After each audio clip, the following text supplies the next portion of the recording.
नमस्कार, आदाब। Crime petrol dial 100 में आप सबका स्वागत है। प्रीति, शिखा दी, माँ।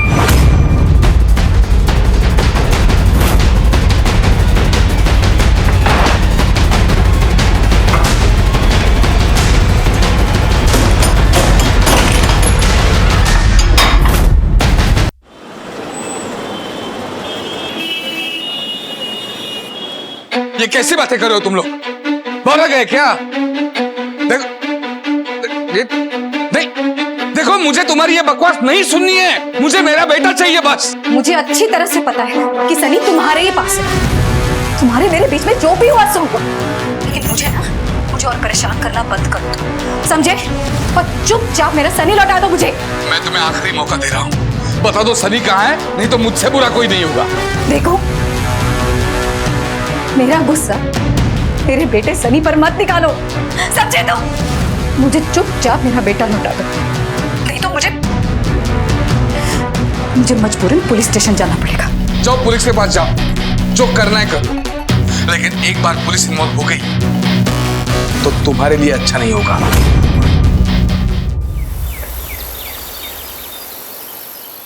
सर, ये मेरा बेटा सनी है। कब से गायब है ये? सर, कल सुबह से गायब है। पूरी रात इसे ढूंढ लिया, मोहल्ले में पूछताछ कर ली, दोस्तों को फोन करके पूछ लिया, लेकिन इसका कुछ पता नहीं चला। आपको किसी पे शक? सर, सिर्फ शक नहीं है, मुझे पूरा यकीन है कि मेरा बेटा महेश के पास है। ये महेश कौन है? सर, महेश मेरे पति हैं। 1 हफ्ते पहले मैंने उन्हें छोड़ दिया था, अभी अपने माँ के घर रह रही। सर, महेश मुझे फोन कर करके सनी से मिलने के लिए बार बार परेशान कर रहा था, इसलिए कल स्कूल के बाद मैंने सनी को महेश के पास भेज दिया था। 9 बजे सनी को लौट आना था घर, लेकिन अब तक नहीं लौटा। तुमने महेश को फोन किया, उससे बात की? हाँ सर, मैंने फोन किया था महेश को, लेकिन वो कह रहा है कि सनी उसके पास नहीं है। सर, वो झूठ बोल रहा है। मुझे पक्का यकीन है कि सनी उसी के पास है, उसी ने उसे कहीं छिपाया है। मैं क्यों छुपाऊं सर? बल्कि शिखा ने उसे छुपाया होगा और मुझ पर इल्जाम ले रही है वो। हाँ साहब, मेरा बेटा पूरी रात परेशान था, बल्कि वो अभी पुलिस स्टेशन जाके रिपोर्ट दर्ज करवाने ही वाला था। जब से ये शिखा घर छोड़कर चली गई है ना, तब से सनी को देखने के लिए हमारी आंखें तरस रही है। पर ऐसा हुआ क्या जो शिखा सनी को लेकर चली गई? साहब, वो तो झगड़ालू औरत है। उस दिन कुछ ज्यादा ही झगड़ा हो गया और उसे घर छोड़ के जाने का मौका मिल गया। सनी जी पापा, बेटा थोड़ा नमक लेकर। मम्मा, पापा को नमक चाहिए, खाने में नमक कम है। शिखा, ये क्या है? पागल हो गई हो क्या? बस तुम्हारी ये आदत है ना, सनी को एक दिन लेट डूबेंगी। अरे जब देखो तब उसे पढ़ाई के बाद डिस्टर्ब करती रहती हो तुम। चल सनी। हर बात पे लड़ती थी। मुझे तो लगता है कि उसे घर छोड़ के जाने का बहाना ही चाहिए था। कब हुआ ये सब अभी 20 अप्रैल को। तो तुम्हें शक है कि कोई उसे अगवा कर सकता है? शक नहीं है सर, यकीन है। मुझे यकीन है कि शिखा ने सनी को कहीं छुपा के रखा है। परिवार हमारी जिंदगी का एक अहम हिस्सा होता है। इसका हर रिश्ता हमारे व्यक्तित्व को एक रूप देता है और रिश्तों की बनावट, उनसे जुड़े सुख दुख हमारी जिंदगी का आईना होते हैं। लेकिन कभी कभी जिंदगी को संवारने संभालने में कुछ ऐसे हादसे हो जाते हैं जो कईयों की जिंदगी के रुख बदल देते हैं, अपराध का भयानक रूप ले लेते हैं।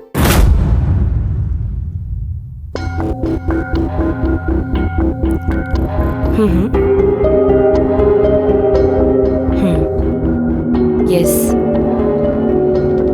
हाँ, तुमने तो कहा था कि काम पूरा होने पर पूरे पैसे मिल जाएंगे। अब अपनी जुबान से क्यों मुकर कर रहे हो तुम? बाकी की इन्फॉर्मेशन तब मिलेगी जब मुझे मेरे पूरे पैसे मिल जाएंगे, ठीक है ना? सुनो, घर पे पुलिस आई हुई है, तो मुझे फोन मत करना, मैं खुद तुम्हें फोन करूंगी, ठीक है ना?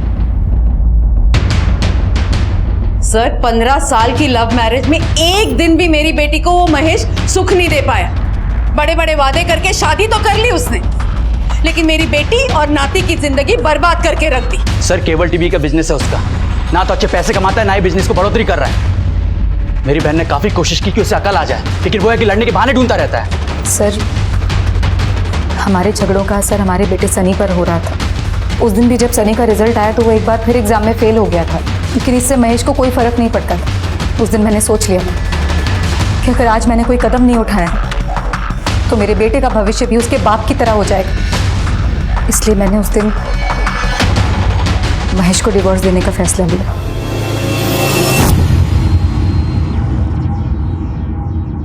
सर कुछ पता चला क्या सन्नी का? आप कौन?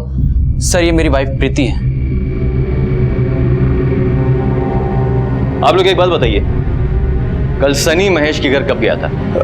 सर मैं खुद छोड़ने गया था शाम को 5 बजे, उसके स्कूल से आने के बाद।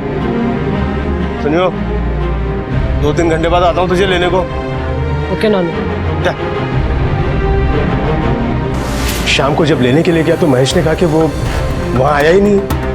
एक बात बताइए सर, अगर ये सनी को महेश के घर लेके गए थे तो सनी वही होना चाहिए ना? पर महेश ने हमें ये बताया था कि सनी उसके घर आया ही नहीं था। सनी के पास मोबाइल था? नहीं सर, कोई मोबाइल नहीं था उसके पास।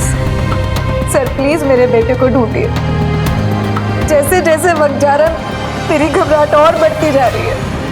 नहीं समझ में आ रहा कि सनी कहाँ होगा, कैसा होगा, किस हाल में होगा मेरा बेटा। आप सनी के स्कूल की डिटेल दे सकते हैं? जी सर। ये लीजिए सर। आप घबराएं नहीं, हम पूरी कोशिश करेंगे उसको लाने की। पॉइंट इसकी डिटेल्स वेरीफाई करो, ठीक है? तुम कौन हो? सर ये हमारा पड़ोसी है, मेरी बेटी का दोस्त। आओ बेटा, आओ अंदर आओ। शिखा और महेश के रिश्ते का तनाव कुछ ऐसी हद तक पहुंच गया था जहां अपने बेटे सनी के अचानक गायब हो जाने का जिम्मेदार वो एक दूसरे को ठहरा रहे थे। माँ बाप की लड़ाई में सबसे पहले बच्चे ही पिसते हैं, और अगर ये लड़ाई बच्चे की कस्टडी तक पहुंच जाए तो दोनों ही अपना हक हासिल करने के लिए किसी भी हद तक जा सकते हैं। तो क्या शिखा या महेश ने ही सनी को गायब किया था, या फिर उसके गायब होने की वजह कुछ और ही है? सर कहीं ऐसा तो नहीं कि माँ बाप के झगड़ों से तंग आकर ही बेटा खुद ही कहीं चला गया? But possible. तुम एक काम करो, महेश और दामिनी के नेबर्स से, सनी के स्कूल से, उसके दोस्तों से पूरी इस परिवार की हिस्ट्री निकालो। क्विक। ठीक है सर।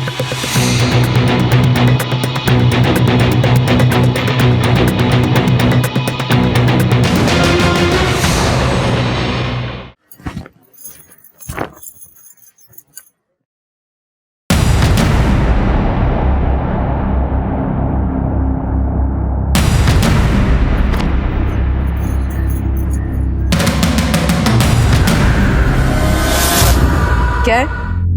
क्या चाहिए? 500 रुपए चाहिए थे बस। क्यों? आजकल एक बोतल में मन नहीं भरता? नहीं नहीं, कसम से ऐसा नहीं है। वो असल में दांत टूट गया ना एक, तो वो डेंटिस्ट के पास जाना, तो दुख रहा है बहुत। वो ये खूब जानते हो तुम्हारे दांत का नहीं दर्द। नहीं, सच्ची सच्ची बोल रहा हूँ मैं।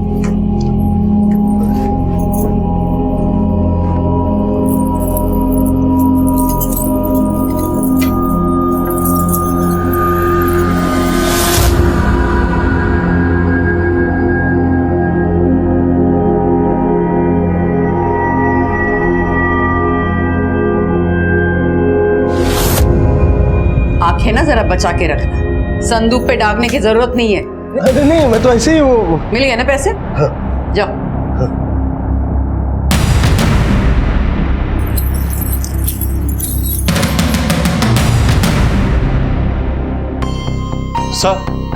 सर सनी के स्कूल से पता चला है कि वो बीमार होने की वजह से 21 तारीख से ही लीव पर है, और उसने सिक लीव एप्लीकेशन भी देके रखी है सर। व्हाट? Yes sir. लेकिन धीरज को तो कहना है कि 27 तारीख को वो सनी को स्कूल के बाद में महेश के घर लेकर गया है। मैं खुद छोड़ने गया था शाम को 5 बजे, उसके स्कूल से आने के बाद। सिक लीव एप्लीकेशन पे माँ बाप की सिग्नेचर होती है, फिर ये सिग्नेचर किसकी है? पांडे, इसका पता करना पड़ेगा।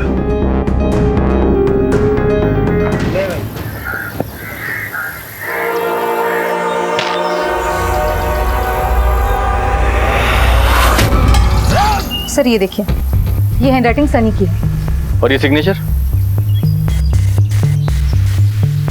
ये सिग्नेचर मेरे नहीं है सर। सर किसी ने मेरे सिग्नेचर की नकल की है। सर प्लीज आप मेरी हालत समझने की कोशिश कीजिए, कहीं मेरा सनी किसी मुसीबत में ना हो। ठीक है, चलो। सर इससे तो साफ है कि सनी ने अपनी लीव एप्लीकेशन खुद लिखी, उसके बाद किसी और से साइन करवा ली उसने। पांडे, ऐसा भी हो सकता है कि उसने खुद साइन की हो। तुम एक काम करो, महेश की हैंडराइटिंग सिग्नेचर के साथ टैली करो, ठीक है? सनी के स्कूल जाओ, उसके दोस्तों से मिलो, पूरी डिटेल निकालो। कुछ तो ऐसा है जो उन लोग जानते हैं जिससे हमें इस रहस्य का राज मिल सकता है। ठीक है सर, ओके। वाकई सनी के परिवार में बहुत उथल पुथल थी और कोई बड़ी बात नहीं थी कि इन्हीं में से ही कोई एक खलिश सनी की गुमशुदगी की वजह बनी हो। पुलिस को सनी की डायरी में उसी की हैंडराइटिंग में लिखी स्कूल लीव एप्लीकेशन मिली, जिसने शिखा को भी हैरान कर दिया। ये सिग्नेचर मेरे नहीं है सर। पर सोचने वाली बात यह थी कि उस स्कूल लीव एप्लीकेशन पर शिखा के साइन किसने किए और क्यों। सर सनी के क्लासमेट से पूछताछ में पता चला है कि रोहन नाम का एक लड़का है जिससे सनी अपनी सारी बातें शेयर करता है। हाँ, लेकिन वो रोहन से बात किया करता था। और सर हैंडराइटिंग एक्सपर्ट का कहना है कि सनी के लीव एप्लीकेशन पे जो शिखा के फेक साइन थे वो महेश ने नहीं बल्कि सनी ने खुद किए थे सर। इसका मतलब ये है कि इस रहस्य की गुत्थी जो है वो सनी का दोस्त रोहन ही खोल सकता है। चलो सर।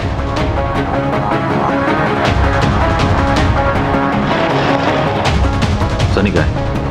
सर मुझे नहीं मालूम सनी का है। मम्मी मैं ट्यूशन के लिए चलता हूँ। एक मिनट इधर आओ। देखो, मुझे अच्छी तरह से मालूम है कि तुमको मालूम है कि सनी कहाँ है। सच में नहीं मालूम सर मुझे सनी का। पता है तुम्हें? हाँ, आखिरी बात पूछो। मैंने कहा ना कुछ नहीं होगा। सर वो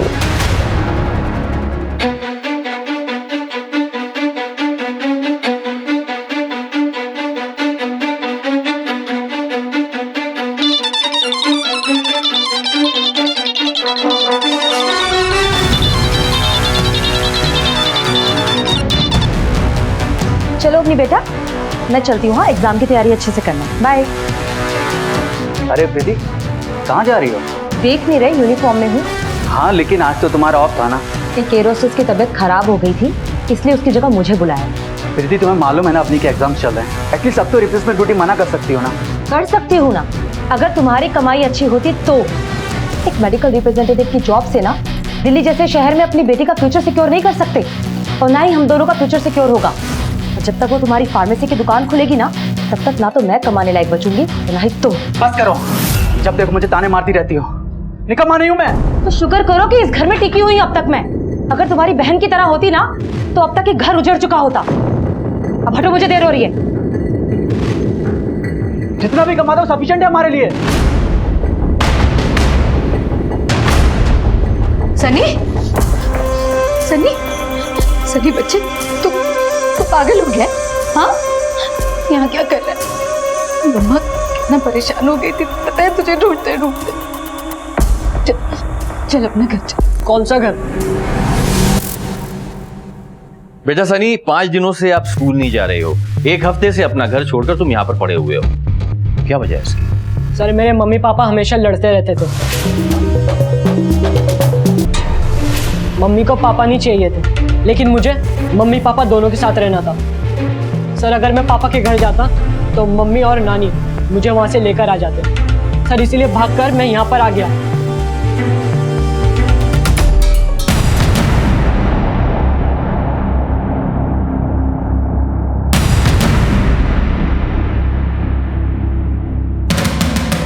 काम ठीक से हो जाएगा ना? आज तक कोई दिक्कत आई है क्या? और ज्यादा परेशान होने की जरूरत नहीं है। आज से अपनी सारी परेशानी मुझ पे छोड़ दे। और अब तो तूने पैसे भी दे दिए, समझ तेरा काम हो लिया। चल।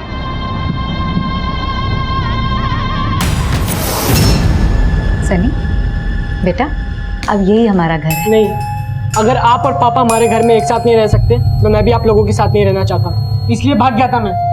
सनी, वो देखो नानी खाना लेकर आई है ना। लो। अच्छा शिखा, कल मैंने रजत को खाने पे बुलाया। उसे तेरे हाथ की बिरयानी पसंद है ना, वही बनाना तू। हाँ, आपको तो मेरे पापा कभी पसंद ही नहीं थे।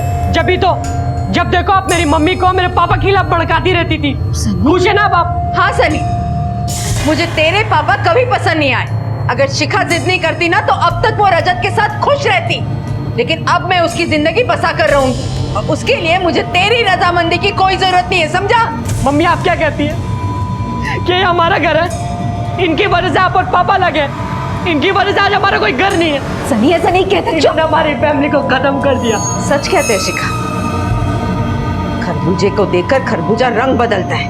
आखिर है तो महेश का ही खून ना, उसी का रंग चढ़ा है। चुप रहिए। सनी, सनी,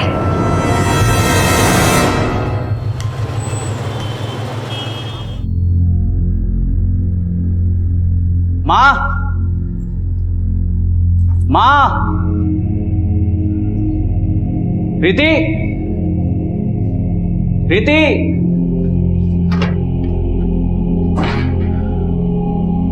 कहाँ गए? शिखा दी, शिखा दी, माँ, माँ,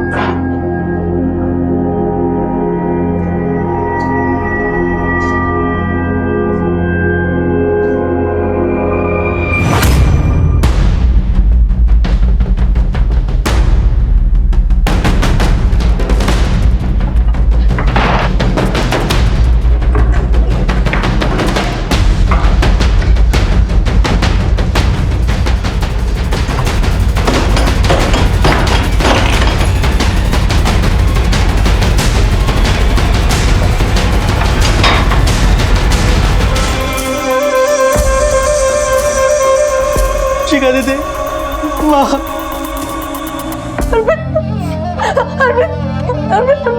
माँ को क्या हो गया? माँ, माँ,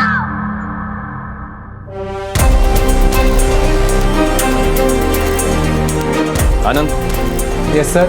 संदूक पे जितने भी फिंगरप्रिंट से चेक करो। Okay sir. Vijay, yes sir. पूरे घर की तलाशी लो। Okay sir. इस घर में सबसे पहले लाश किसने देखी? सर, मैंने देखी थी। कब देखी? 4:15 के आसपास मैं ऑफिस से आया था। घर में कोई नहीं था और दरवाजा भी खुला था। तूने संदूक क्यों खोला? सवाल कर रहा हूं मैं। सर वो घर खाली देख के तेरी नीयत बिगड़ गई है। एक बात याद रखना, बगैर हमें बताए इस शहर को छोड़ के जाना नहीं। जाओ, फिंगरप्रिंट्स दो। आप दिन भर कहाँ थी? जी रजत के साथ थी।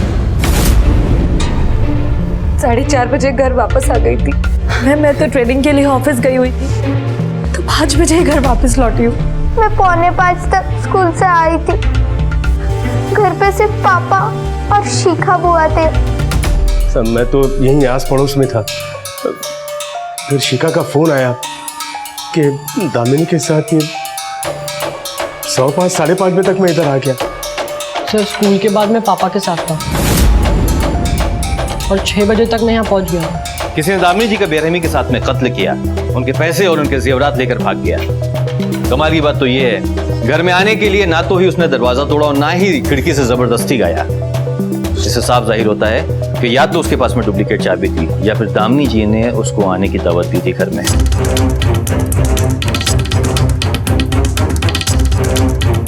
किसी के पास में इस घर की डुप्लीकेट चाबी है? नहीं। कोई नौकर? नहीं। संदूक में कितने पैसे थे? 15-20 लाख तो थे ही। आपको किसी पे शक है? मुझे महेश पे शक है सर।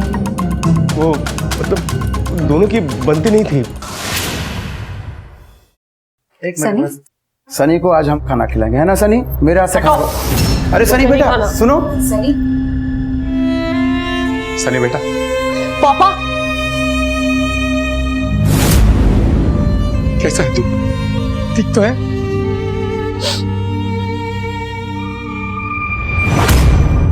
शिखा, जो हो गया सो हो गया। खत्म कर देते हैं इस झगड़े को। घर चलो शिखा। हाथ मत लगाओ मुझे, समझे? और क्या तमाशा कर रहे हो तुम? निकलो अभी, निकलो अभी यहाँ से। शिखा, मैं तमाशा करूं? मैं तुम्हें घर लेने? चलो घर चलो, घर चलो। उसने कहा ना, अब जाओ, जाओ यहाँ से। आप प्लीज बीच में मत बोलिए, प्लीज। देखो महेश, तमाशा करके कोई फायदा नहीं होगा। तुम चुप बैठो। तुम होते कौन हो बीच में बोलने वाले? तुम क्या बोलोगे यहाँ पर? ये हमारे घर का मामला है। महेश बस। चुप कर तुम। बात करने की तमीज नहीं तुझे? आज आवाज तो बहुत आ रही है आपकी। हाँ? आज ज्यादा पी ली क्या? मेरे घर में मेरे से ऊंची आवाज नहीं करना बता रहे हैं। क्या कर लोगे? आके फेंक दूंगा। क्या कर लोगे? कर दो, लेके जा। अगर आगे भी सनी को मिलना चाहते हो ना तो निकल जाओ यहाँ से, वरना कंप्लेंट करके लॉकअप में डाल दूंगी। पुलिस को बुलाओगे तुम? पुलिस को तो मैं बुलाऊंगा, मैं, और लॉकअप में डलवाऊंगा तुम्हें। मेरे बेटे को मुझसे अलग कर दिया, मेरे परिवार को तोड़ दिया, तुम्हें जेल में सड़ाऊंगा मैं, याद रखना। फिर पापा पर मेरे साथ थे। महेश के पास घर की चाबी थी? नहीं सर, वो तो सनी के पास थी।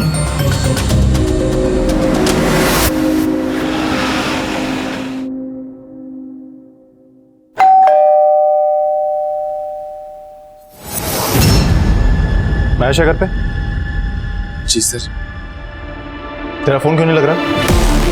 वो मेरा फोन टूट गया है तो रिपेयरिंग के लिए दिया है इसलिए। कल दिन भर कहाँ था तू? जी मैं तो दुकान में था, बाद में शाम को सनी से मिलने गए।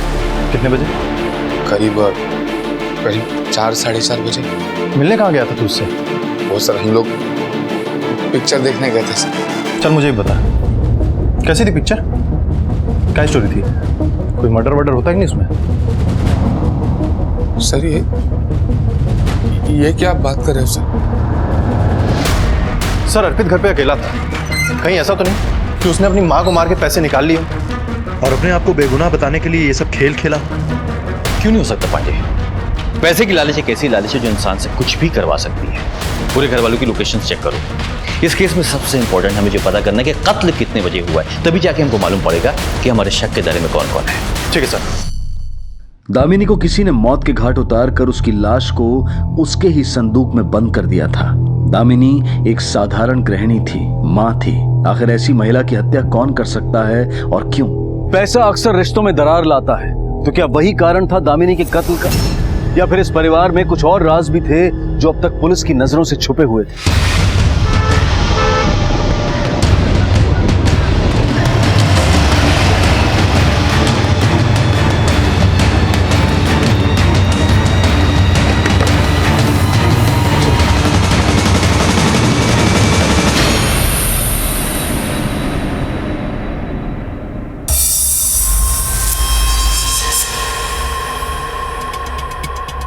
सर पोस्टमार्टम रिपोर्ट के मुताबिक दामिनी की मौत सर पे गहरी चोट लगने की वजह से हुई है। दीवार के सैंपल्स में भी दामिनी का खून मिला है सर। इसका मतलब ये हुआ कि दामिनी का सर किसी ने जोर से नुकीली चीज पे मारा है।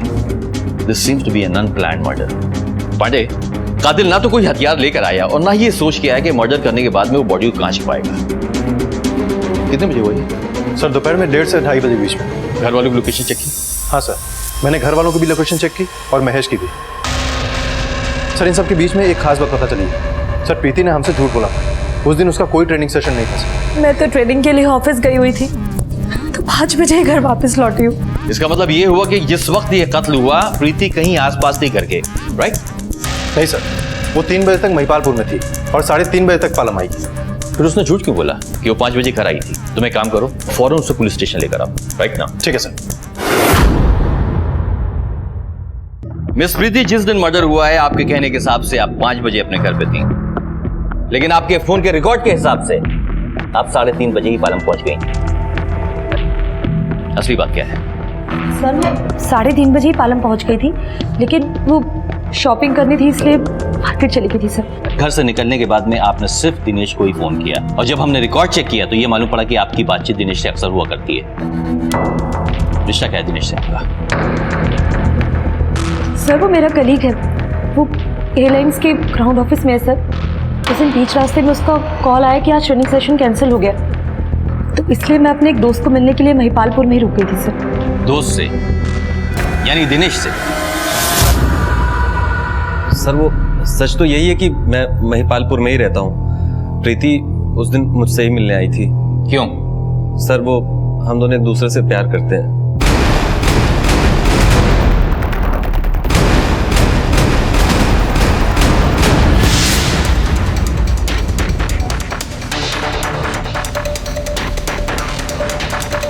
देख उसका घर। रघु भाई पता नहीं कहाँ गया। ये भाई यहाँ विक्रम रहता है, पता है कहाँ है? ऐसा मुझे कहाँ से पता था विक्रम कहाँ है? क्या गेम खेल रहे तुम दोनों? ना वो दुकान पर है ना घर पर है। मुझे मेरे पैसे चाहिए, मुझे पूरे 5 लाख रुपए चाहिए मेरे।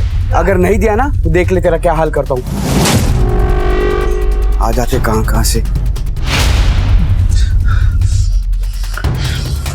Sir sir sir sir sir मुझे बचा लीजिए सर, वो मुझे मार डालेगा सर। हाँ साहब, इससे पहले भी वो अपने लफंगे दोस्तों से मिलकर मुझे पिटवा चुका है, लेकिन मैं चुप रहा साहब। घर का बच्चा है, सोचा नाम लूंगा तो बदनामी हो जाएगी, लेकिन इस बार तो उसने हद कर दी साहब। खुद भी आया और मुझे मार डालने की धमकी दी। सनी को मैं संभाल लूंगा, लेकिन एक बात बता, ये हमारे पास फिंगरप्रिंट्स की रिपोर्ट है। अर्पित और दामिनी की उंगलियों के निशान के अलावा संदूक पे तेरी भी उंगलियों के निशान है। हिमाचा क्या है? हो सकता है ना साहब, मेरी बीवी का संदूक है, मेरे कमरे में है, तो हाथ लगता रहता है ना साहब, निशान तो होगा ना।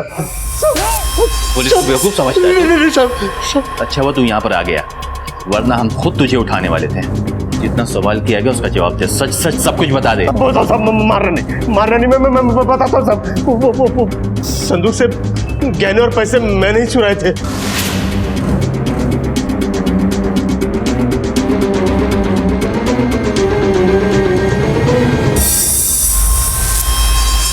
सब लत लग गई थी मुझे जुए और शराब की, लेकिन गलती से मुझे चाबी मिल गई तो सारे गहने पैसे मैंने चुरा लिए।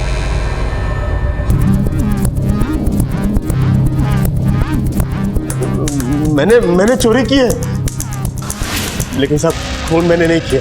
तूने गहने और पैसे कब चुराए थे? 4 तारीख की सुबह को, लेकिन उस वक्त दामिनी जिंदा थी साहब।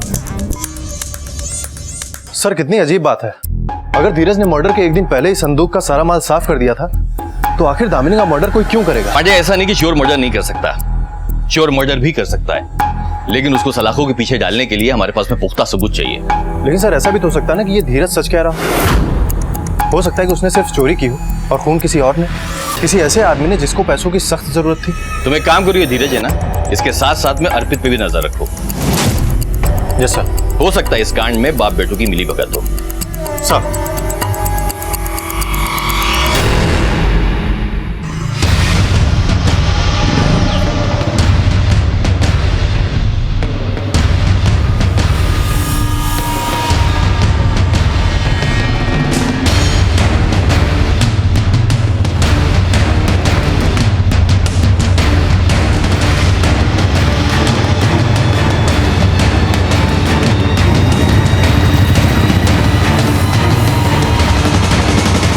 साहब एक खबर है। सुना तेरे पास बहुत माल आ गया है, नई बाइक ले ली तूने और अपना सारा कर्जा तूने चुका दिया।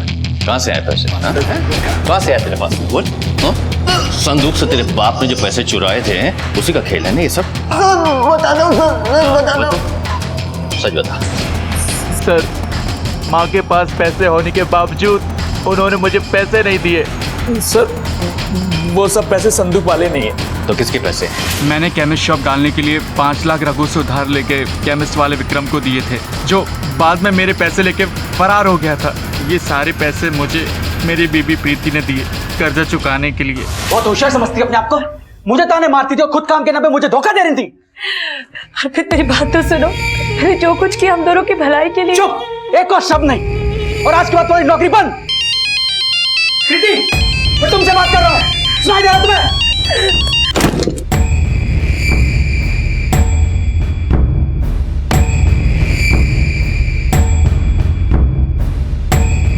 ये इतने सारे पैसे तुम्हारे पास कहां से आए? कहीं तुमने ही तो नहीं मारा माँ को? अर्पित, ये कैसी बातें कर रहे हैं? मैं क्यों माँ को मारूंगी? लेकिन ये पैसे तो वो, ये तो बस अपनी का सोच के पुलिस को नहीं बता रहा हूँ। दादी खो चुकी है, नहीं चाहता कि माँ भी खो जाए।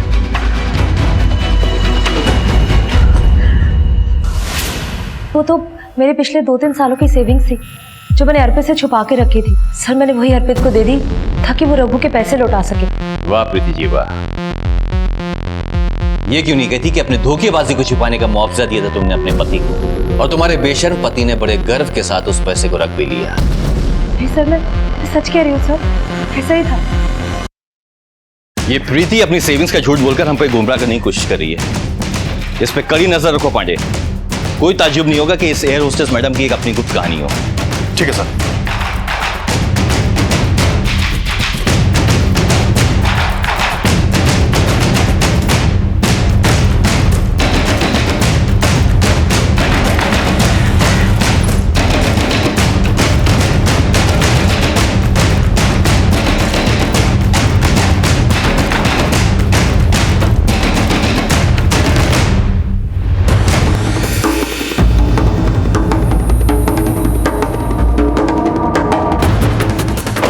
छोड़ दीजिए सर मेरी बात चलो मेरी बात तो सुनो।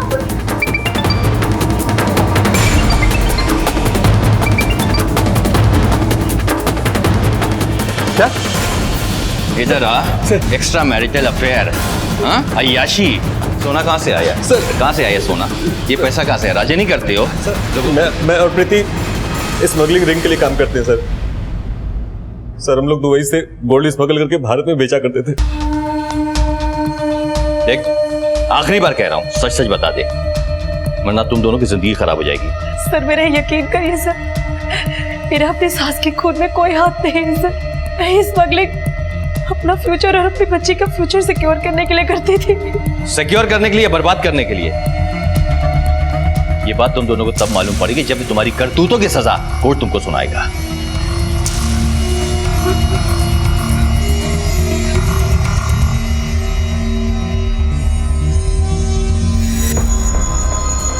मैं महेश ये कबूल करता हूँ कि मैंने अपनी सास दामिनी का खून किया और इस शर्मिंदगी की वजह से मैं खुदकुशी कर रहा हूँ।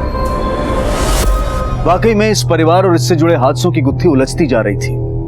महेश की आत्महत्या ने पुलिस को हैरान कर दिया था। दामिनी को मारने की वजह तो उसके पास थी। मेरे बेटे को मुझसे अलग कर दिया, मेरे परिवार को तोड़ दिया, तुम्हें जेल में सड़ाऊंगा मैं, याद रखना। क्या वाकई महेश ने सुसाइड किया था या फिर किसी और वजह से उसने अपनी जान ली थी? पुलिस को ये केस अब काफी घुमावदार लगने लगा था और उन्होंने तय कर लिया कि वो इस जुर्म की जड़ों को खोद निकालेंगे।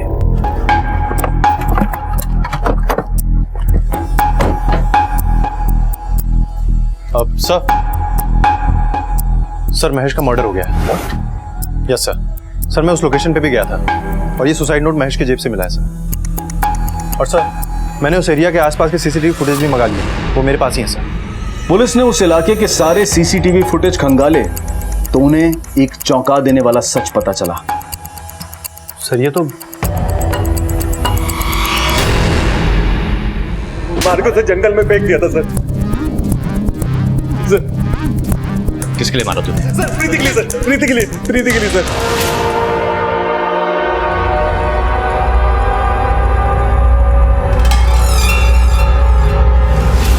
क्यों मारा?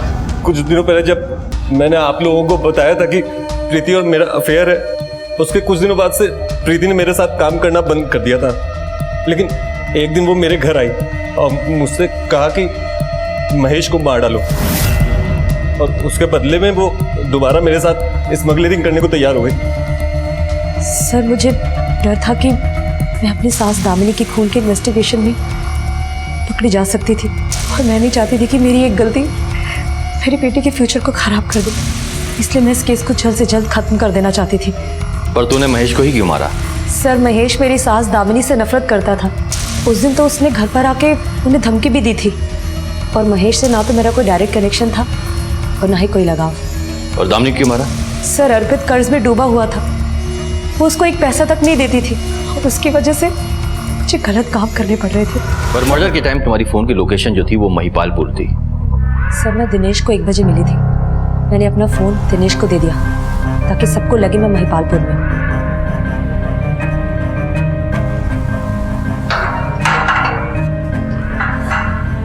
पांडे, प्रीति के कन्फेशन से मैं बिल्कुल सेटिस्फाई नहीं हूँ। हाँ सर, क्योंकि अगर ये प्लान मर्डर होता तो ये अपने साथ मर्डर वेपन भी लाती और बॉडी को ठिकाने लगाने का प्लान भी बनाती।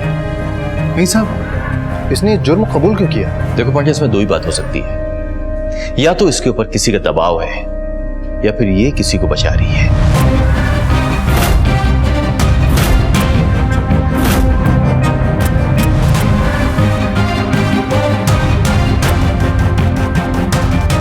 सर दादी को मम्मी ने नहीं, मैंने मारा था। हाँ हाँ ठीक है। अच्छा सुनो, ट्रेनिंग सेशन है, बोल के निकल रही हूँ। इसलिए घर वापस जल्दी लौटना पड़ेगा। तो मुझे जल्दी फ्री कर देना। हाँ बाय। किससे बात कर रही थी? किसी से नहीं, काम के बारे में बात कर रही थी। रोक। काम के बहाने किससे मिलने जाती है खूब जानती हूँ मैं। देख, ये आवारागर्दी करना छोड़ दे तू। मैं कोई आवारागर्दी नहीं कर रही हूँ, अपने काम पर जा रही हूँ।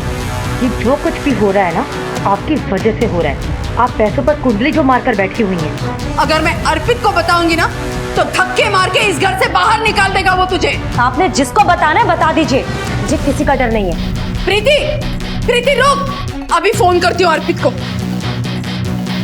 दादी फोन मत कीजिए प्लीज, दादी फोन मत कीजिए। छोड़ दादी, मेरे मम्मी पापा को अलग मत कीजिए। दादी फोन छोड़, मैं नहीं छोड़। निकल मानी हूँ मैं। तो शुक्र करो कि इस घर में टिकी हुई अब तक मैं। अगर तुम्हारी बहन की तरह होती ना तो अब तक ये घर उजड़ चुका होता। मैं मम्मी पापा के साथ रहना चाहती थी, लेकिन दादी उन्हें भी अलग कर देती। मैं दादी को मारना नहीं चाहती थी, मैं बस सबके साथ रहना चाहती थी। फिर क्या हुआ? तुमने मम्मी को फोन किया? हाँ, माँ ने दादी की लाश को संदूक में छुपा दिया और खून के दाग मिटा दिए। फिर हम दोनों वहां से चले गए। मेरी मम्मी ने कुछ नहीं किया। प्लीज उन्हें छोड़ दो अंकल, प्लीज। मुझे डर था कि अगर ये तहकीकात ऐसी चलती रही तो आप एक दिन अपने तक भी पहुंच जाएंगे, इसलिए मैंने महेश को मरवा दिया। माँ बाप के किए गए काले करतूत उनके बच्चों का भविष्य खराब कर देते हैं। अगर आपको किसी तरह की प्रॉब्लम थी, आप हमारे पास में आती, पुलिस के पास में आती, उसकी मदद लेती, लेकिन आपने ऐसा नहीं किया। आपने वो किया जो कानून के खिलाफ था, इसलिए आपको सजा तो मिलेगी। परिवार हम सब की जिंदगी का अटूट हिस्सा होता है और यहीं पर हमारी सोच, हमारे सिद्धांत, हमारे लक्ष्य की नींव पड़ती है। हर परिवार में उतार चढ़ाव, सुख दुख होते हैं, लेकिन इन कमजोरियों के बावजूद कैसे जिंदगी को गुलजार बनाना है, इस सीख को पीढ़ी दर पीढ़ी आगे ले जाने की जिम्मेदारी घर के बड़ों की होती है। और अगर वो ना हो तो वही होता है जो शिखा, सनी और अवनी उनकी गलतियों का शिकार बने। कई बार घर के बड़े अपनी उलझनों में भूल जाते हैं कि बच्चों पर उनकी हर बात का असर पड़ता है, और जब तक इस बात का एहसास होता है तब तक बहुत देर हो चुकी होती है। जिंदगी कोई चक्रव्यूह नहीं है, बल्कि एक बहुत ही सरल खेल है जिसे हम अपने अहंकार से उलझा देते हैं। अगर थोड़ी सूझबूझ, थोड़ा सब्र और थोड़ी सोच बदली जाए तो जिंदगी अपना रुख बदल सकती है। जरूरी है कि हम एक सतर्क और जिम्मेदार इंसान बने ताकि हमारी गलतियों का भुगतान हमारे बच्चे ना करें।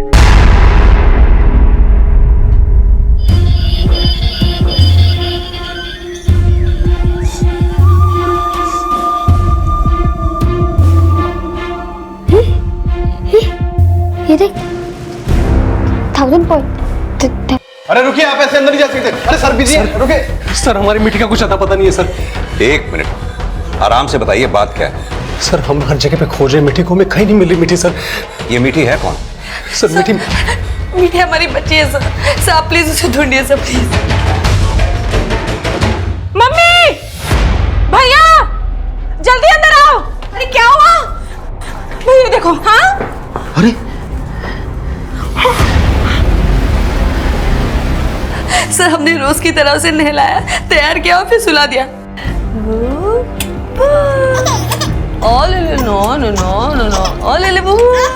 उसको सुलाते सुलाते कब हमारी आंख लगे हमें पता ही नहीं चला। जब हम उठे तो मीठी मीठी। सर हम गलती से घर का दरवाजा बंद करना भूल गए। सर पता नहीं हमारी बच्ची कहाँ है, कौन हमारी बच्ची को ले गया। प्लीज हमारी बच्ची को ढूंढे ना, हमें बहुत डर लग रहा है। पता नहीं भास्कर इसे कब उठा लाया, इसकी सांस भी नहीं चल रही है, लगता है मर गई है। दीपक तू ही बता क्या करें? राजेंद्र भैया, आप हमारी माने तो आप सीधा पुलिस के पास जाएं और पुलिस को सब सच बता दें। हाँ भैया, दीपक जी सही कह रहे हैं। अरे क्या सही कह रहे हैं? बड़ी आई पति के हाँ में हाँ मिलाने वाली। माँ, पर आपके पास इसके अलावा और चारा क्या है? देख, हम सब चारा निकालेंगे, बस तुम इस बारे में किसी से बात मत करना। और तुम अभी के अभी सामान पैक करो और दीपक के पास आसाम चली जाओ। अरे जाओ ना, निकलो। और तुम क्या बड़े होकर के हर वक्त छोटे से सलाह मांगते रहते हो? पर दीपक तो सही सलाह दे रहा है ना माँ। अच्छा, क्या सही कह रहा था? क्या कहेंगे हम पुलिस से कि भास्कर इसे यहाँ उठा लाया और खेली खेल में मार दिया? तो पुलिस पापा हमें बेटी के साथ चलो। हमें बेच के ले जाओ। कहा था ना तुमसे बेटी के साथ भास्कर को यहाँ मत आने देना। एक बच्चा नहीं संभलता तुमसे, लेकिन जाओ ऐसे ऐसे भास्कर बेटी के साथ हमें बेटी के साथ चलना है।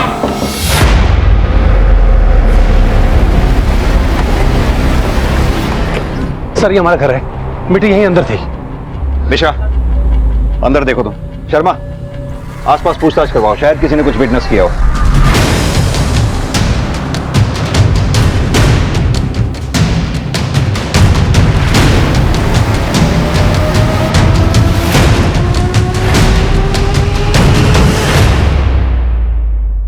साहब अक्सर हमारी दुकान दोपहर में बंद रहती है, लेकिन दोपहर दुकान बंद करते समय हमने विक्रम के घर से किसी को आते जाते नहीं देखा। पक्का किसी को आते जाते नहीं देखा? नहीं साहब, नहीं देखा हमने। ठीक है, अगर कुछ भी याद आए या पता चले हमें जरूर बताना। ठीक है साहब। सरोज तुम आ जाके उन घरों में और तुम बिल्कुल समझ नहीं रहे हो कि हम क्या है? अम्मा हम सब समझ रहे हैं, आप ही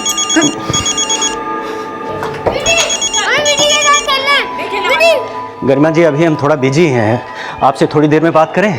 सॉरी राजेंद्र जी, हमने आपको डिस्टर्ब किया। वो हमने ये पूछने के लिए फ़ोन किया था कि आपको सूट कैसा लगा। आप संभालो। ये पीछे आवाज़ें कैसी है? सब ठीक तो है ना? ले जाओ इसे। एक्चुअली गरिमा जी वो घर में थोड़ा सा हम पर यहाँ मुसीबतों का पहाड़ गिर पड़ा है और तुम अपनी मंगेतर के साथ बतिया रहे हो। आप ही के कहने पे हम इस उम्र में घोड़ी पे चढ़ रहे हैं और आप हो कि हमें। अच्छा, अगर पहले ही चढ़ जाते ना तो भास्कर को माँ मिल जाती और वो ये सब ना करता जो उसने अब किया है। माँ ये सब उसने बचपने में किया है, और अगर हम पुलिस के पास नहीं जाएंगे बताने के लिए तो सब के सब फंसेंगे। और क्यों अपने पैरों पे कुल्हाड़ी मार रहा है? शैलेश जी आप हमारे जवाई हैं, आप ही बताइए हम क्या करें। अब हम क्या बोले? मम्मी किनसे पूछ रही हो आप? ये तो सीधा पुलिस के पास ही जाएंगे। इन्हें तो मौका मिल गया हम सबको बदनाम करने का। तुम हमेशा उल्टा ही क्यों सोचती हो? माँ आपको जो ठीक लगता है ना वही कीजिए, हम आपके साथ हैं।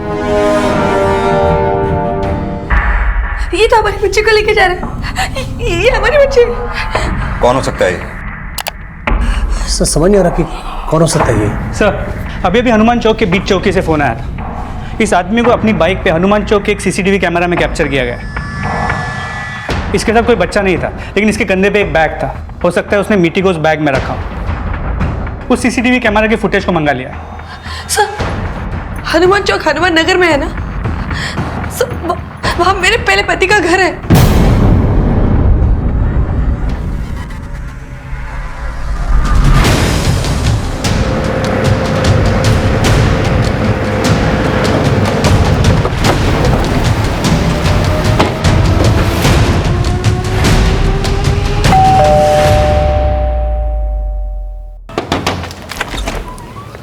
जी हमें घर की तलाशी लेनी है। देखिए सर, बिना सर्च वारंट के आप ये सब नहीं कर सकते हो। सर्च वारंट है हमारे पास। शर्मा पूरे घर की अच्छी तरह से तलाशी लो। देखिए सर, आप हमारी बात सुनिए, बताइए तो सही बात क्या है? आपकी बहू रितु ने कंप्लेंट लिखवाई है।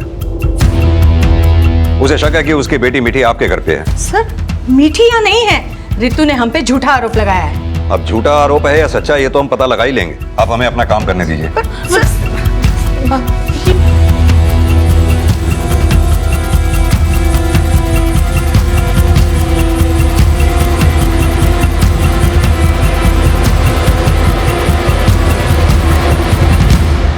सर हम आपसे कह रहे हैं यहाँ आपको कुछ नहीं मिलेगा, मीठी नहीं है यहाँ पे। सर घर में मीठी और कोई भी छोटा बच्चा नहीं है, लेकिन ये बच्चों का डायपर है, वो भी यूज्ड। सर डायपर मिला इसका मतलब ये तो नहीं है कि मीठी भी यहाँ है। लेकिन आपके घर में हमें कोई ऐसा छोटा बच्चा भी नहीं दिखाई दे रहा जो ये डायपर इस्तेमाल करता हो। हाँ सर, पर रितु यहाँ अक्सर आती है भास्कर से मिलने और मीठी भी उसके साथ होती है, वही छोड़ गई होगी। रितु यहाँ आती है? जी। ये भास्कर कौन? सर भास्कर ये रितु और राजेंद्र का बेटा है और इसी से मिलने रितु यहाँ आए दिन आती रहती है। अभी 2 दिन पहले भी वो यहीं थी, 2 घंटे तक उसके साथ कमरे में बैठी थी, तब मीठी भी थी उसके साथ, तभी छूट गया होगा।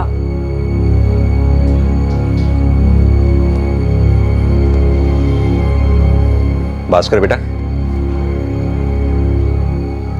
ये फोटो ध्यान से देखो, ये मीठी ही है ना? कि आज ये यहाँ आई थी? आपने देखा इसको? देखो बेटा, अगर तुमसे कोई भी पूछे ना मीठी के बारे में तो किसी को मत बताना कि तुम मीठी को यहाँ लाए थे, हाँ? क्योंकि अगर तुमने किसी को बताया ना कि मीठी यहाँ थी तो तुम्हारी मम्मी की तरह तुम्हारे पापा भी दूर हो जाएंगे।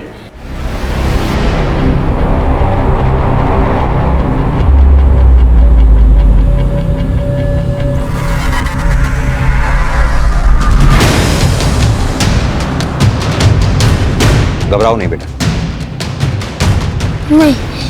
नहीं देखा, मीठी को नहीं देखा हमने, नहीं। सर, कहा था ना हमने आपसे, आपको कुछ नहीं मिलेगा यहाँ पे, मीठी है ही नहीं यहाँ। रितु ने इस फैमिली पे शक जताया है, वो झूठ क्यों बोलेगी? लेकिन रितु ने यह भी बोला था कि जो आदमी बाइक पर दिख रहा है वो राजेंद्र नहीं था। लेकिन सर ये भी तो मुमकिन है कि उस आदमी का इस फैमिली के साथ कोई कनेक्शन हो। अब ये तो तभी पता चलेगा जब उस किडनैपर की पहचान होगी। सर इस घर के आसपास कहीं कोई सीसीटीवी नहीं है, ना ही यहाँ किसी ने कोई सस्पिशियस नोटिस किया है। सर जिस आदमी को हमने बाइक पे बैग के साथ देखा था, जिस पे हमें शक था कि वो मीठी को किडनैप करके गया है, उसकी फोटो को यहाँ किसी ने भी आइडेंटिफाई नहीं किया है। लेकिन उस किडनैपर को यहाँ हनुमान चौक पे तो देखा ही गया था। आसपास पूछताछ जारी रखो, हो सकता है कुछ पता चले। Okay sir.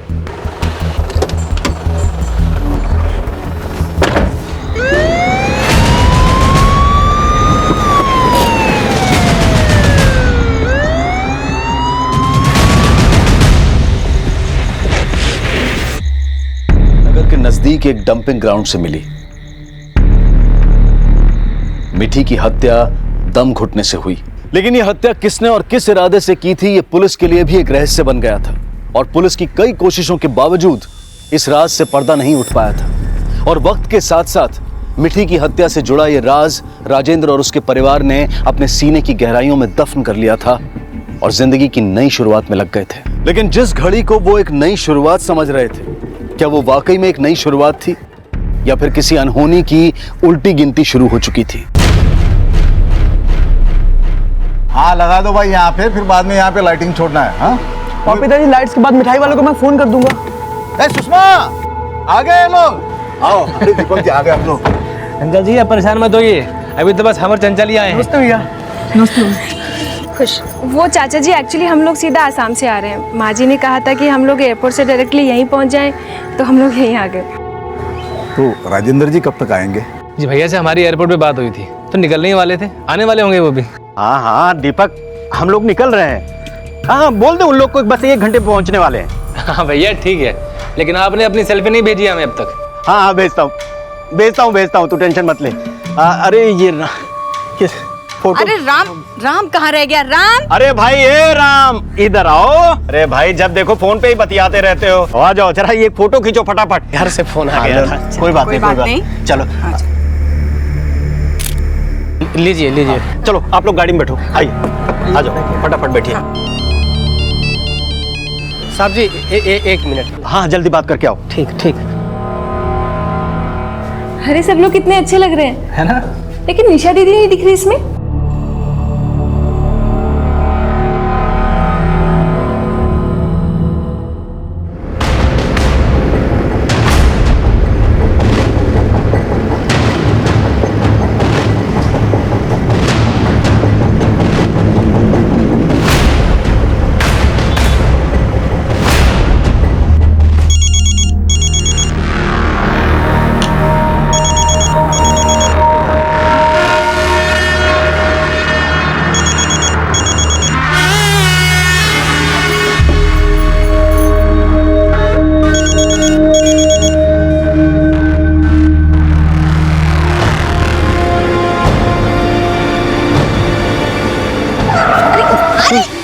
बेटा संभल के।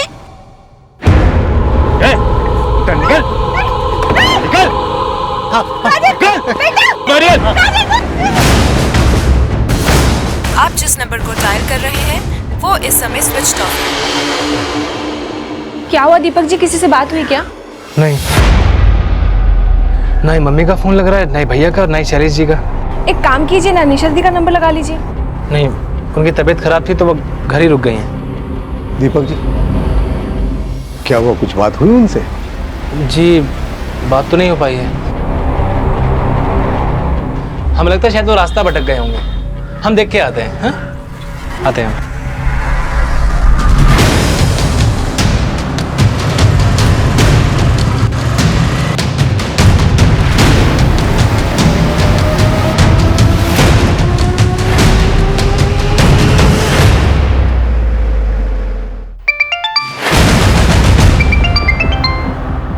हाँ दीपक, कुछ पता चला? निशा दीदी, हम गाजियाबाद से मेरठ तक पूरे रास्ते उन्हें ढूंढते हुए आ रहे हैं। दीपक, रास्ते पे ढूंढने से कुछ नहीं होगा, हमें तो सीधा सीधा उस राम पे शक जा रहा है। अरे वही ड्राइवर। क्या? अरे इसको कुछ अता पता ही नहीं है और ना ही फोन उठा रहा है वो। राम उन लोगों के साथ घर से नहीं निकला था? नहीं, राजेंद्र भैया खुद ड्राइव करके गए हैं। और भैया से जब हमारी बात हुई उन्होंने तो ऐसा कुछ भी नहीं बताया था।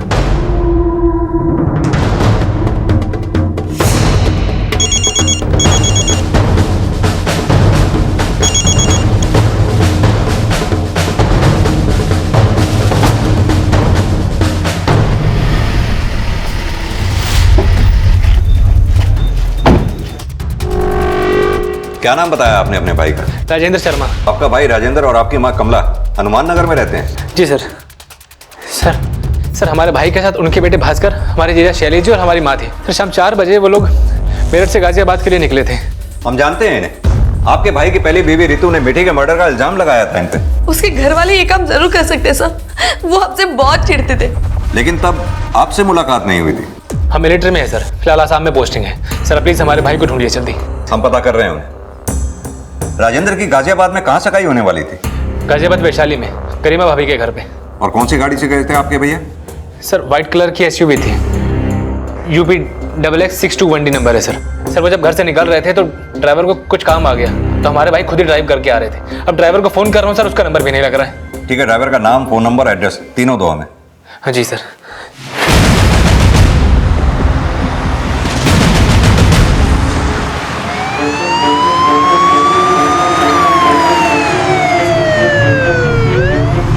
हेलो सर, ड्राइवर रामबिष्ट के घर पे तो ताला लगा है। मैंने उसके पड़ोसियों से पूछताछ की, उन्होंने बताया कि रामबिष्ट का तो पता नहीं, लेकिन उसकी बीवी अपने बच्चे को लेकर जल्दबाजी में कहीं निकली है। हो सकता है राम का अपनी फैमिली के साथ गायब होने का प्लान हो। ये पता करो ये लोग कहाँ हो सकते हैं, और राम की बीवी का फोन नंबर भी पता करो। Okay sir. मेरठ से गाजियाबाद के बीच हर सिग्नल, हर बीट चौकी पर उन तक पहुंचने के सिरे ढूंढ रही थी।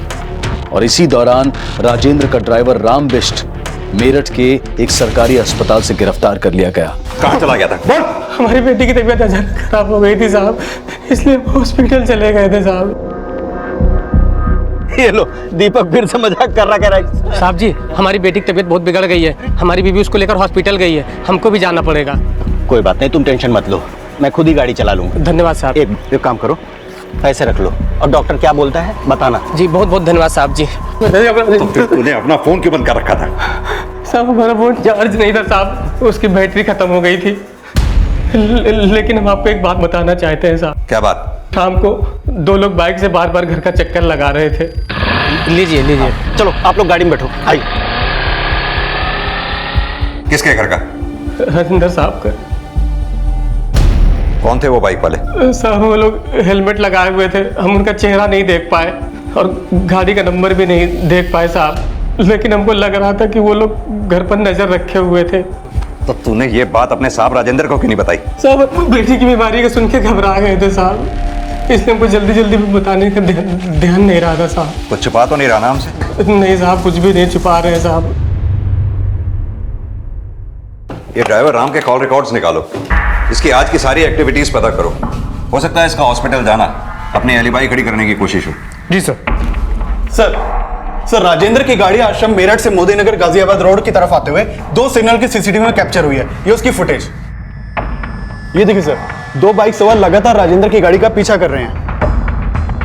हाँ साहब, यही दोनों थे। उस दिन ये बार बार घर के चक्कर लगा रहे थे। दोनों बाइकर्स ने हेलमेट पहने हैं, लेकिन दोनों बाइक्स के नंबर विजिबल नहीं। पता करो ये बाइक्स किसके नाम पे रजिस्टर्ड हैं।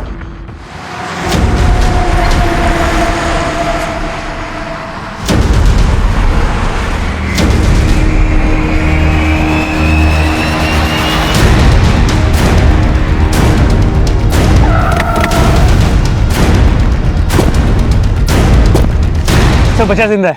संतोष, बच्चे को फौरन हॉस्पिटल लेके जाओ।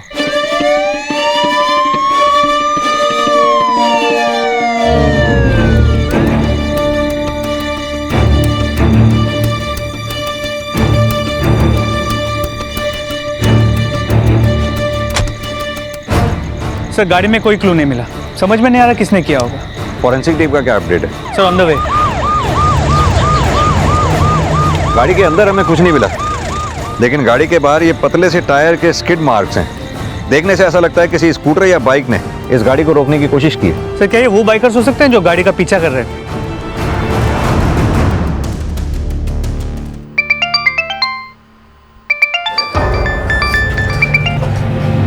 हेलो,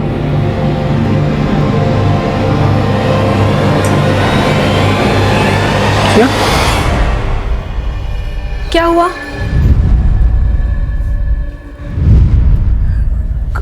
क्या हुआ?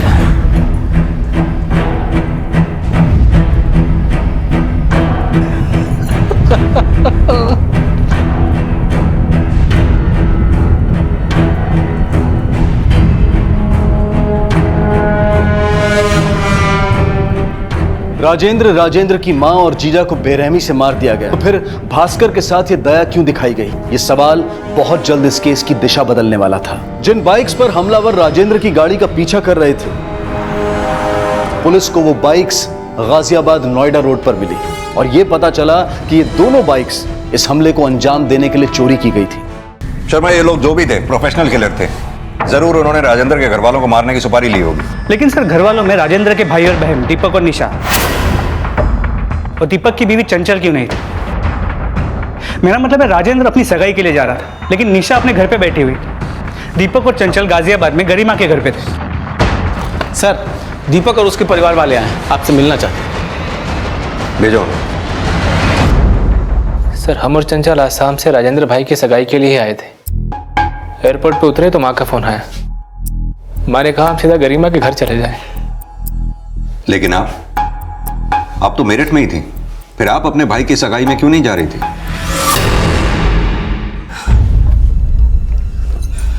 निशा तैयार नहीं हुई अब तक? आपने शैलेश को क्यों बुलाया? बेटा, बड़े भाई की सगाई है तुम्हारी, जमाई को नहीं बुलाएंगे क्या? हाँ तो ठीक है, फिर उसके साथ ही जाओ, हम नहीं जा रहे। तुम पागल हो गई हो क्या? भाई की सगाई के दिन भी इस तरह से कलेश मचाओगी घर में? चलो उठो, जल्दी से तैयार हो जाओ। निशा। माँ, अगर निशा को हमसे कोई प्रॉब्लम है तो हम वापस चले जाते हैं। नहीं शैलेश जी, इसे अगर नहीं चलना तो बेशक ना आए, आप हमारे साथ चलिए। क्यों गोंद की तरह चिपक गए हो हमारे साथ? हाँ, समझ में नहीं आता कि हम तुम्हें पसंद नहीं करते? निशा, जान क्यों नहीं छोड़ देते हमारी? हमें तुमसे बात करनी है। निशा, हमें कोई बात नहीं करनी। निशा। सर, उस दिन अचानक हमारी तबीयत खराब हो गई थी, इसलिए मम्मी ने बोला कि हम घर पर ही रुक जाएं।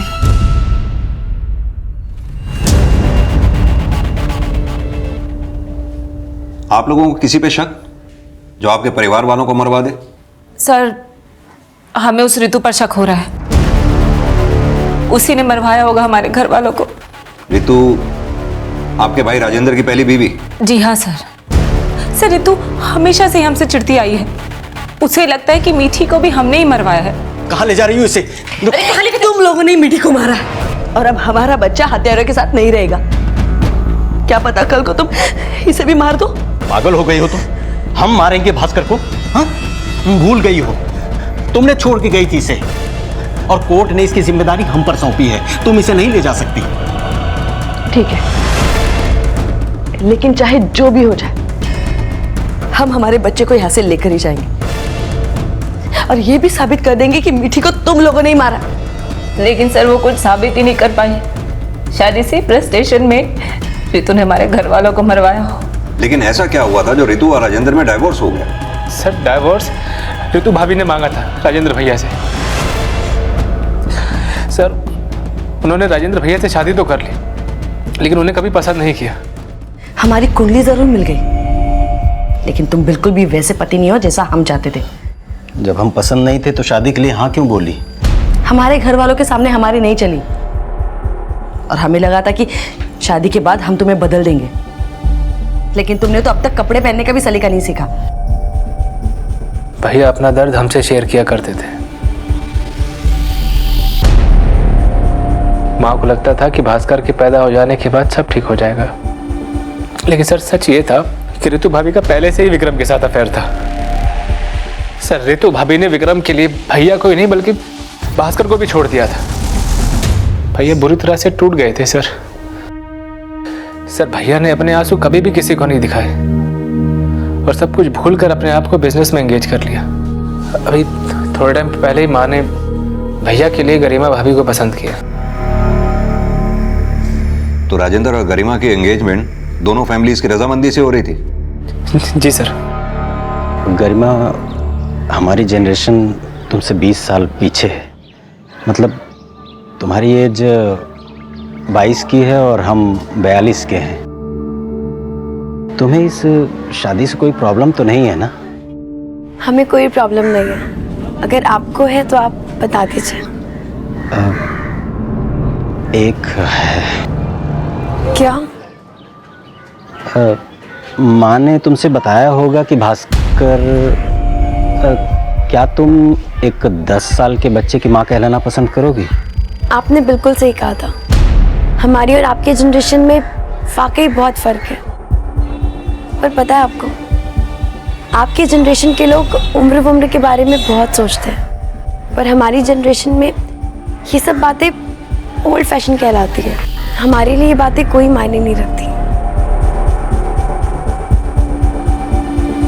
गरिमा अपने से 20 साल बड़े राजेंद्र की सिर्फ बीवी ही नहीं, बल्कि राजेंद्र के 10 साल के बेटे की मां भी बनने वाली थी। और ये शादी वो अपनी खुशी से करना चाहती थी। ये बात भी इतनी सहज नहीं थी। राजेंद्र के भाई दीपक और बहन निशा ने ऋतु और उसके दूसरे पति विक्रम पर उन हमलों का शक जताया, जिसकी पुलिस द्वारा पुष्टि की जा रही थी। लेकिन गलती राजेंद्र और राजेंद्र की मां से भी हुई थी कि उन्होंने पुलिस से यह सच छिपाया कि मिठी की लाश भास्कर के पास देखी गई थी। राजेंद्र पर हुए हमले का क्या मिठी के मर्डर से कोई कनेक्शन था? क्या भास्कर जानता था कि मिठी को किसने मारा था, और यह भी कि उसके परिवार पर अब किसने हमला किया था? भास्कर बेटा, क्या हुआ था कल आप लोगों के साथ? डरो मत बेटा, तुम्हें पता है ना? तो फिर बताओ हमें।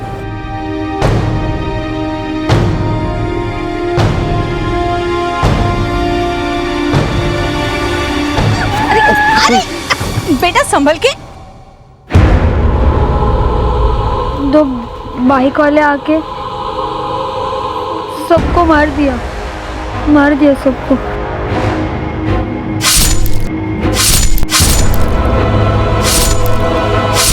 भास्कर बेटा तू भाग बेटा, तू भाग बेटा, भाग जा,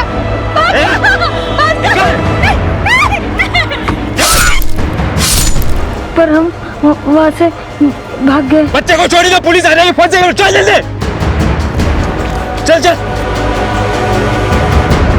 और थोड़ी देर बाद जब हम वहां पे गए तो सब लेटे थे सब।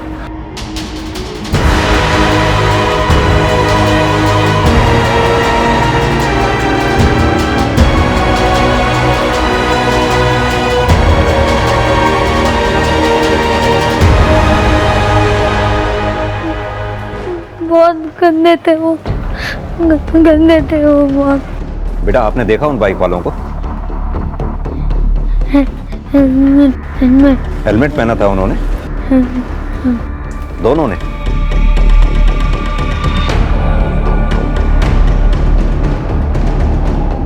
मीठी के मर्डर के बाद रितु ने भास्कर को कई बार अपने साथ जबरदस्ती ले जाने की कोशिश की, और इस बात के गवाह तो राजेंद्र के पड़ोसी भी। लेकिन शर्मा ये भी सच है, रितु ने अपने बेटे भास्कर को पहले पति राजेंद्र के पास छोड़कर विक्रम से शादी की, और मिठी के मर्डर का इल्जाम राजेंद्र और उसके परिवार वालों पे लगाया। हो सकता है उसी ने यह सब बदला लेने के लिए किया, क्योंकि गौर करने वाली बात यह है कि हमले में राजेंद्र का पूरा परिवार मर गया, लेकिन सिर्फ भास्कर बच गया, जिसे रितु अपने साथ ले जाना चाहती थी। हो सकता है कि पूरी प्लानिंग रितु की है।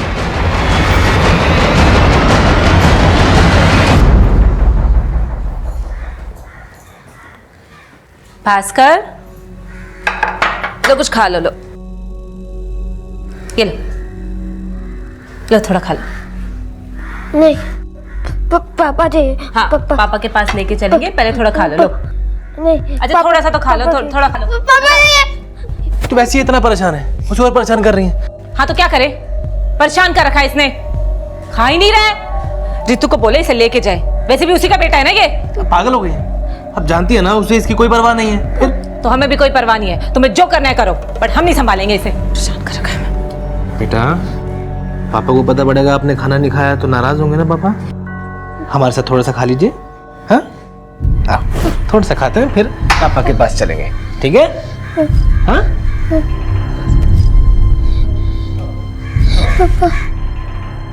सर, हम मरते दम तक ये बात नहीं भूल सकते कि राजेंद्र के घर वालों ने हमारी मीठी को मारा था। लेकिन आप जैसा सोच रहे वैसा नहीं है सर, हमने वैसा कुछ नहीं किया। लेकिन राजेंद्र के घर वालों को मीठी को मरवा के मिला क्या? सर, सताने वालों का कोई मकसद नहीं होता। लेकिन सताने वालों से बदला लेने का मकसद तो हो ही सकता है। सर, आप हम पर शक कर रहे हैं? हमारी बच्ची के कातिल को ढूंढने के बजाय आप हम पर ही शक कर रहे हैं? सर, आप राजेंद्र की फैमिली को नहीं जानते, खासकर उसकी बहन निशा। वो कुछ कम नहीं है। हाँ सर, मीठी के जाने के बाद रितु कानूनी तरीके से एक बार फिर भास्कर की कस्टडी लेने की कोशिश कर रही थी। कैसा कानूनी तरीका? और इस केस से निशा का क्या लेना देना है? सब बात यह है कि भास्कर की कस्टडी लेने से पहले हम एक बार राजेंद्र से बात करना चाहते थे। और उस दिन हम राजेंद्र के घर गए थे तो हमने बहुत देर तक दरवाज़ा खटखटाया, तो किसी ने भी दरवाज़ा नहीं खोला। फिर हमने खिड़की से झांकने की कोशिश की तो हमने देखा कि एक आदमी निशा के कमरे से निकलकर दूसरी खिड़की से कूदकर भाग गया। खोलो राजेंद्र, दरवाजा खोलो, दरवाजा खोलो। राजेंद्र का घर पर नहीं है वो। कहाँ गया? तुम्हें क्या लगता है कि सिर्फ तुम्हें विक्रम मिल सकता है? हमारे भैया को कोई नहीं मिल सकती? सगाई करने गए हैं वो।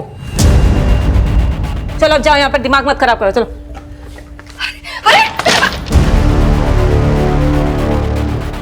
सर, तभी हमें पहली बार पता चला कि राजेंद्र दूसरी शादी कर रहा था। लेकिन आपने जिस आदमी को खिड़की से कूदकर बाहर भागते हुए देखा, वो आदमी कौन था?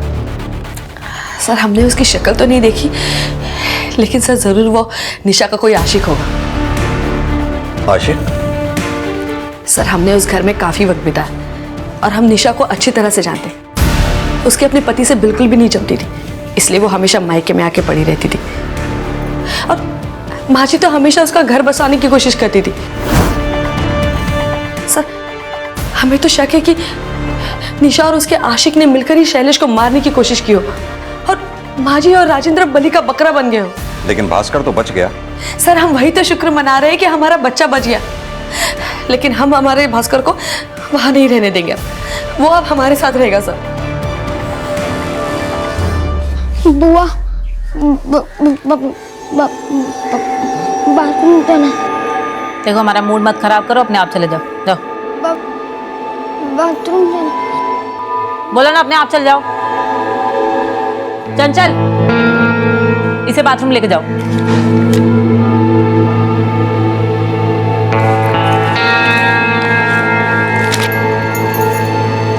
ये लो, जाओ।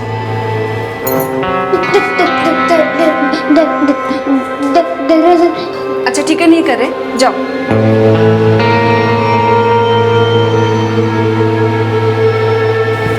दीपक, हम यहाँ नहीं रहना, वापस आसाम चलो। क्यों, क्या हुआ? और चंचल, वैसे भी हम अभी नहीं जा सकते हैं। देखो, निशा और भास्कर को हमारी जरूरत है। दीपक, हमें भास्कर से कोई दिक्कत नहीं है, लेकिन वो निशा, उनकी आवभगत नहीं होती हमसे। एक बार हॉल में जाकर देखो कैसे बैठ करके आराम फरमा रही है वो। उन्हें देखकर कोई नहीं कहेगा कि माँ जी, भैया और अपने पति की मौत का फर्क पड़ता है उन्हें। बस हमें नहीं रहना यहाँ पे, हमें जाना है। देखो चंचल, समझ,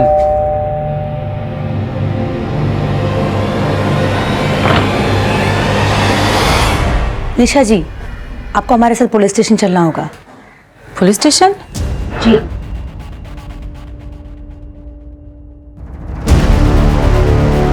हाँ सर, उस दिन रितु घर पर आई थी, जिस दिन राजेंद्र भैया सगाई के लिए गए थे। लेकिन रितु ने हमें बताया कि जब वो आपके यहाँ आई थी, उसने खिड़की से किसी को कूद के बाहर जाते हुए देखा था। कौन था वो? खिड़की से कूद कर किसी को देखा था? जी।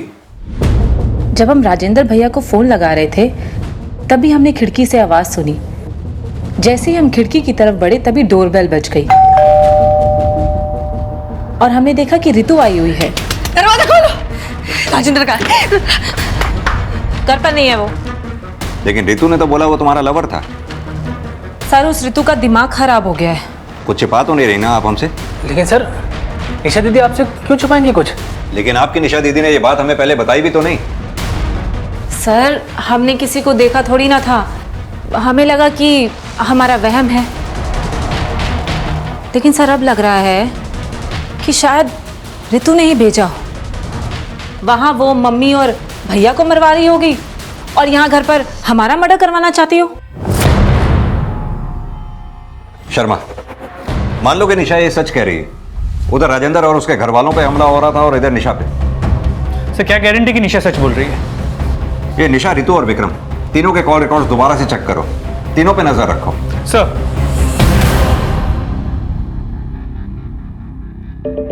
देखो, हमको तुमसे बहस नहीं करनी, हम बस यहाँ भास्कर को लेने आए हैं। क्यों? उसे भी अपने साथ ले जाके मरवाना चाहती हैं आप? वो यहाँ पर रहेगा तो तुम लोग उसे मार दोगे। हम माँ है उसकी और वो अब हमारे साथ रहेगा। आपके साथ नहीं रहेगा, वो हमारे साथ रहेगा। तुम भूल रहे हो कि कोर्ट ने हमें हमारे बच्चे से मिलने की इजाजत दे रखी है, तो तुम हमें भास्कर को ले जाने से नहीं रोक सकते, समझ गए?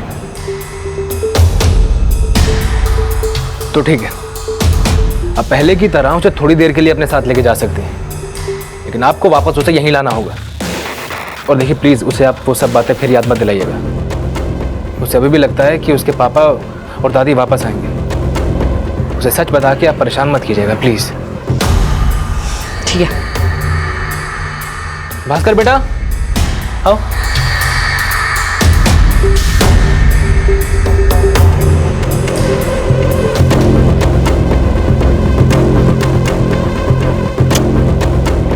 चले।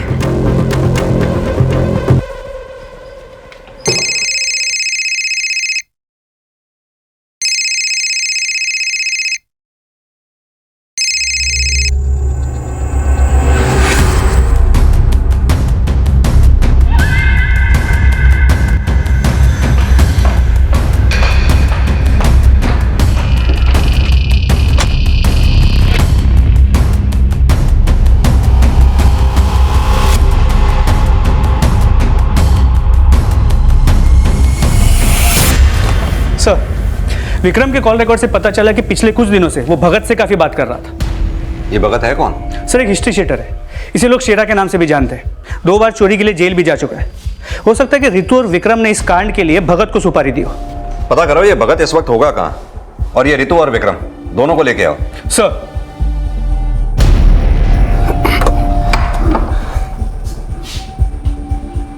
हम बाद में बात करते हैं। रितु, रितु, एक सेकंड आओ। क्या हुआ? एक सेकंड आओ ना।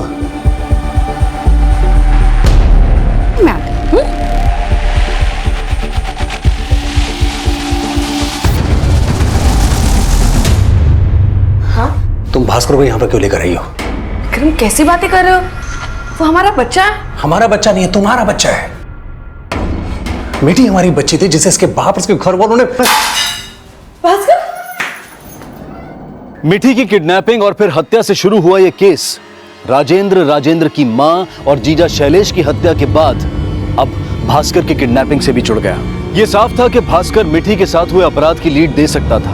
तो क्या भास्कर की किडनैपिंग इसी राज पर पर्दा डालने के लिए हुई थी? सस्पेक्ट कई थे, लेकिन इसमें विक्रम और रितु की भूमिका क्या थी कि मिठी के बाद भास्कर की किडनैपिंग भी उन्हीं के घर से हुई थी? क्या राजेंद्र, उसकी मां और जीजा पर हुए जानलेवा हमले का भी रितु और विक्रम से कोई कनेक्शन था? क्या वो वाकई में कोई साजिश कर रहे थे या फिर वो खुद किसी साजिश का शिकार थे? इन सभी सवालों के जवाब के साथ कल इस केस के दूसरे और अंतिम भाग में आपसे फिर मुलाकात होगी। अब मैं अनूप सोनी आपसे विदा लेता हूं। तब तक अपना और अपने परिवार का ख्याल रखें और देखते रहें क्राइम पेट्रोल डायल 100। सबक एक को, सीख हम सबको। जय हिंद। क्राइम पेट्रोल्स के और भी दिलचस्प कहानी देखने के लिए हमारे चैनल को सब्सक्राइब करें और बेल आइकॉन दबाना न भूलें।